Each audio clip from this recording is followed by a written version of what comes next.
तुमसे कह रहा हूँ कि मेरे लिए तुम काफी हो, तो क्या मैं तुम्हारे लिए काफी नहीं हूँ? आखिर आपको सानिया से इशू क्या है? आप उसकी मुखालफत करने का कोई मौका हाथ से जाने नहीं देती। जरूर तुमसे मोहब्बत करता है, मगर तुम मोहब्बत के नाम पे इसे ब्लैकमेल कर रही हो। जरूर से कहो कि वो किरण को उसका जायज हक दे दे। तुम्हारे इस फैसले की वजह से घर और भाई दोनों हाथ से निकल जाएंगे। लानत भेजती हूँ मैं इस घर पर। तुम बच्चा अडॉप्ट कर रहे हो? क्यों वो किसी दूसरे की औलाद को अपना नाम?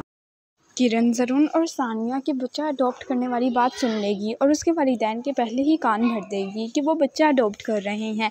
और जब ज़रून अपने माँ बाप से इस बारे में कोई भी बात करेगा तो वो बहुत ज़्यादा भड़क जाएंगे और बहुत ज़्यादा गुस्से में आके कहेंगे कि उसकी दूसरी बीवी मौजूद है, तो उसको बच्चा अडॉप्ट करने की कोई ज़रूरत नहीं।